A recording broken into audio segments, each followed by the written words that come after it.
Well, good morning. I finally have some updates that a lot of you have been waiting for about John and his van. I know it's taken a long time, but there's been some delays on John's end with getting into his tiny house, and then I've done a lot of researching and figuring and trying to plan to set up everything correctly on my end. So, apologize for the delay, but there's been a lot going on. So first of all, the original plan was go get John's van out of the woods in the weather window that we had, bring it down into town and park it at the spot that he normally parks for the winter time when he can't get in and out of the woods with his van. And then 3 days later, go back and get it and move it over to his new tiny home so that he can move into his new place. He's staying at a temporary hotel in the meantime. So we got the first part of that done. Then 2 days later, I called to check up on him, make sure we're all still good to go for the next day. And he let me know that he was informed that his move-in day to his new tiny home was delayed by a week. And he wasn't 100% sure why, but luckily his motel stay had also been extended to match so that he wasn't back out on the streets homeless. So a few days later, I called to check on him again, and he still had no update on the timeline of when he could move in. Apparently it's all now just in limbo, and again, not 100% sure why.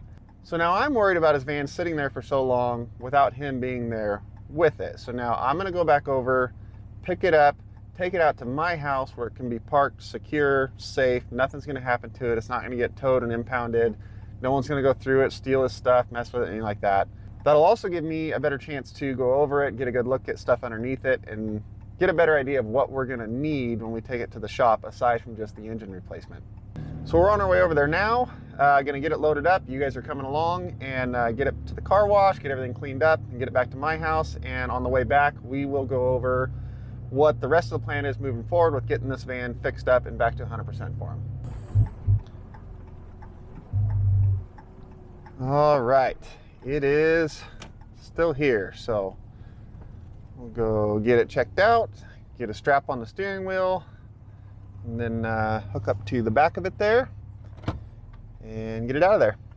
Okay, so I got a strap on the steering wheel and I put the tow lights on it.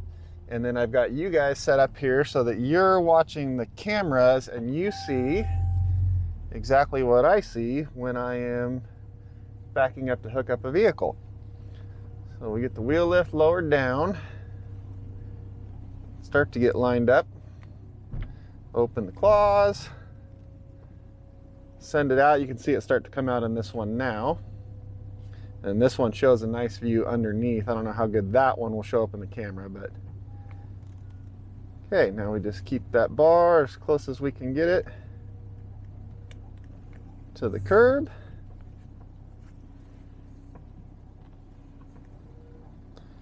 Now we open our claws. You can see them grabbing down here. I'll bring myself in a little closer.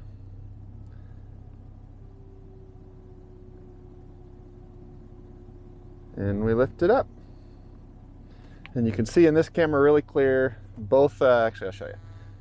Both claws got a good grab on the tires. If I wanted to, I could take off right now and go tie it down somewhere else, but there's not a whole lot of traffic in and out of this driveway, so I'll hop out and put the wheel straps on right here.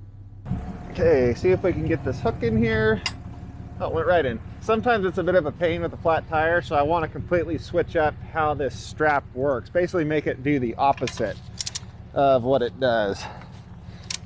And grab on here, go over the tire this way, and hook back here on this side would be much more convenient. And that would help support this unsupported end here by pulling up on it. It's just kind of a backwards way of doing it, I think, but what do I know? I don't build them. Give it lots of cranks because this tire's flat. Should be good.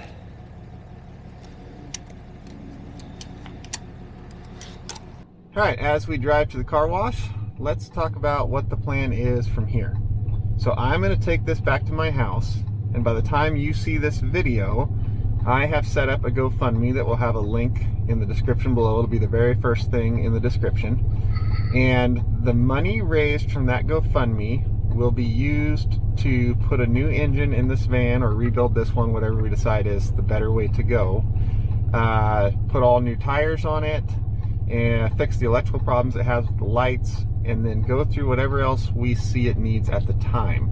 If that's U-joints in the driveline, ball joints in the suspension, stuff like that. We know John put a new transmission in this here not too long ago, so he spent some money on this thing already. Just doesn't have the money to do the engine and the rest of it as well, which is where we come in. So we're going to go through all that. Any extra money that is left over is going to be donated to COVO, which is the Central Oregon Veterans Outreach Organization, and that is who is helping John go through all the steps with the VA and kind of guide him through the process, and is a big part in what's getting him out of his van and into this tiny home. So it's a very good organization that does a lot to help veterans. So any extra money is going to go to COVO. John doesn't want any cash money donated to him. He wants to help others as well with the same type of help that he got, which is why we're doing that. So I'm setting a $10,000 goal on the GoFundMe. I don't think it's going to take anywhere near that to do everything we want to do with the van, especially with Elite Fleet Automotive helping out. They're going to be a major player in this deal, and huge thank you to them for stepping up. But that's the goal for it. If we reach that, that is amazing. And then, like I said, any extra will go straight to COVO.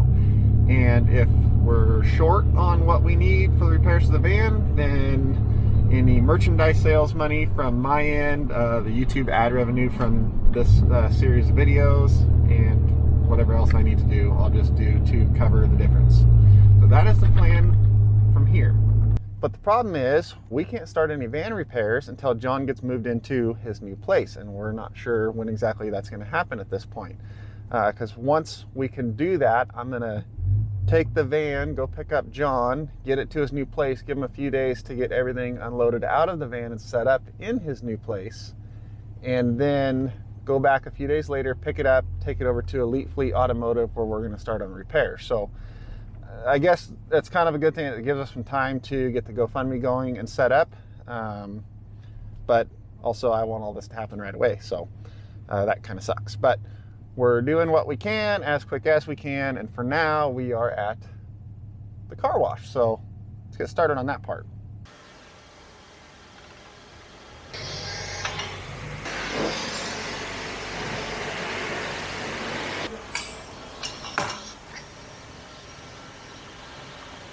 All right, let's get out of here.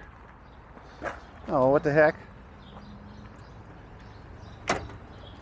Well, add that to the list of crap wrong with this stupid truck. I'll tell you about that part later. There's so much wrong with this dumb truck, but that's not for now. This is about John's van. So now to how the GoFundMe is going to work. It's going to be set up in my company's name, Cascade Heavy Rescue, which I don't like how that looks or sounds, but we can't put it in John's name because I don't want to mess up any of the disability benefits he's getting. And I know some people said, oh, it doesn't matter, he can make all he wants. Other people said, oh, absolutely, any dollar he gets is going to screw him up. Everybody's situation is different. There's not one cut and dry across the board for everyone, so we're just going to make sure we don't do it in any way that can negatively affect him. That's priority number one. So it'll be set up in my company's name. I'm making a separate account in my company's bank account that all this money will go into and then be taken out of for the repairs and the donation. That way it's very cut and dry and separated from my company's actual income. I know a lot of people don't like GoFundMe or doing it that way. We also have my company's mailing address in the, that'll be in the description below. It's also in the About section of this, my channel page. So for people who don't want to go through GoFundMe, just want to send a check, anything like that, that's where you can find the address to do that. As far as fees, GoFundMe charges, in this situation, GoFundMe doesn't charge any percentage fee for that income. The only fees GoFundMe charges are the credit card processing fees that any other business like myself or anyone else has to charge or eat anyway. So there's not any GoFundMe charge. You're not taking 10% or anything weird like that, just the credit card processing fees.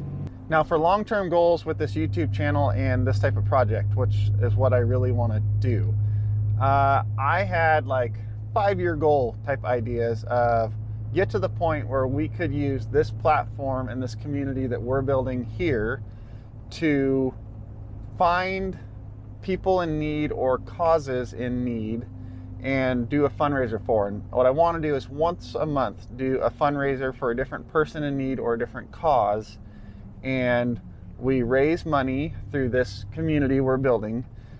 We raise money for that person or cause, and we help them out in whatever way it needs. Oh, sharp turn. Should have planned that out a little better. I made it.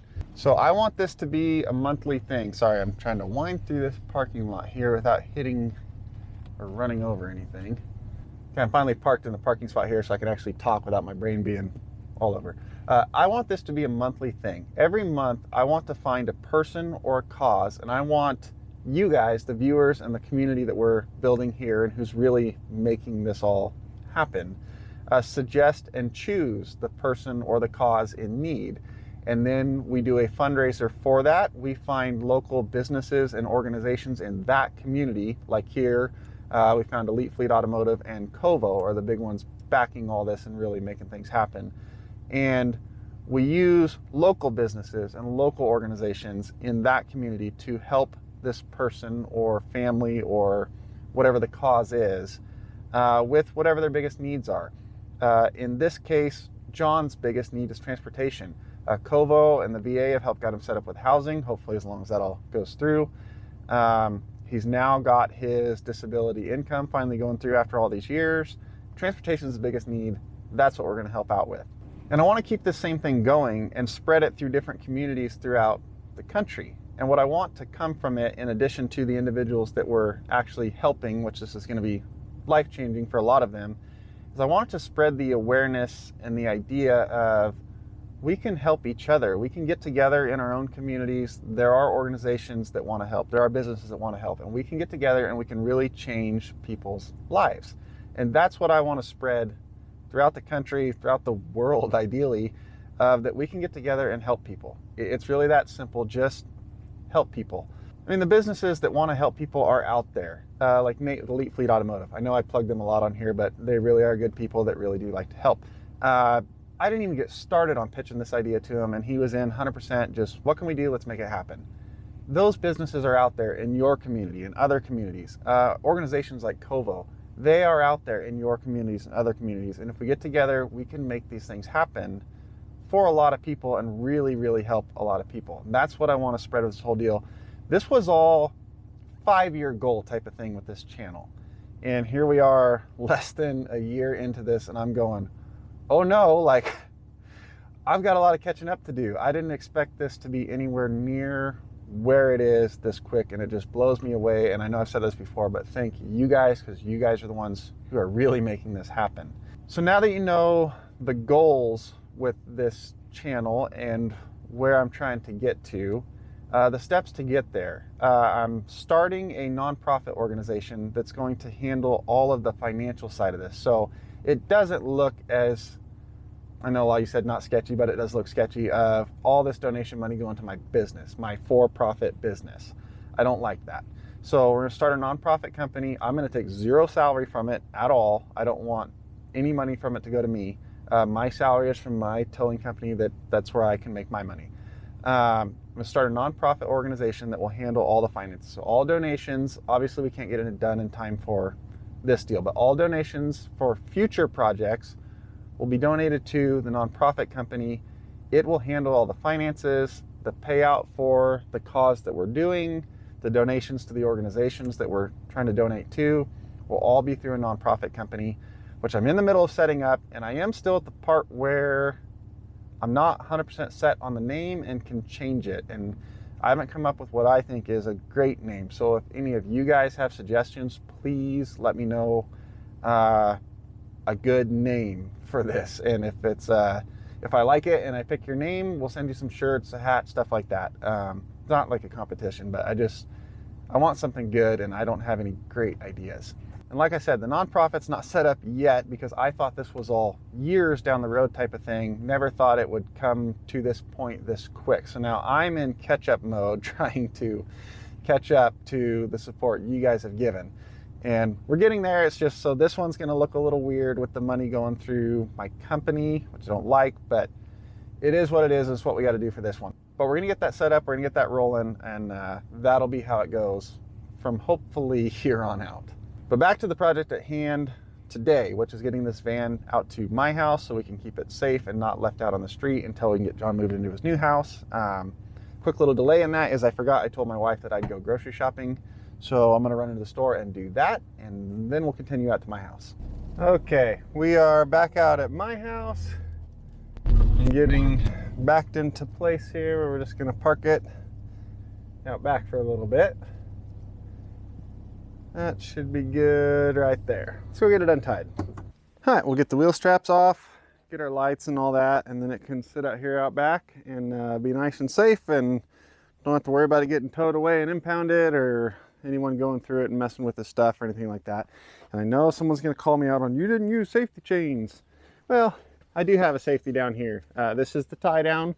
This is a safety wrapped around the axle and the crossbar. Is it the technically correct way to do it? No, absolutely not. Does it work? Yes. On a truck like this where everything is so low to the ground and you have such a reach that you have to reach out with the stinger because this pickup bed overhangs so far and you need the clearance. Safety chains that are long enough to go that far and leave enough slack to turn are going to drag on the ground. It's a total pain, and you have bungee cords all over the place and they fall and the chains drag.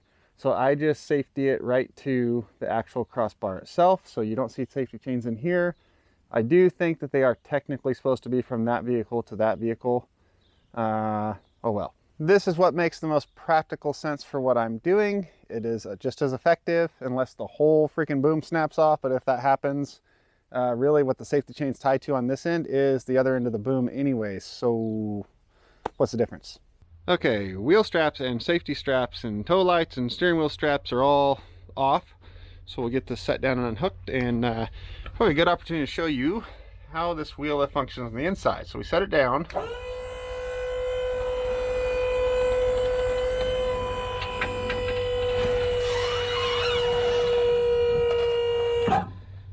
Then we close the arms. And they fold up in place. Now we suck it in.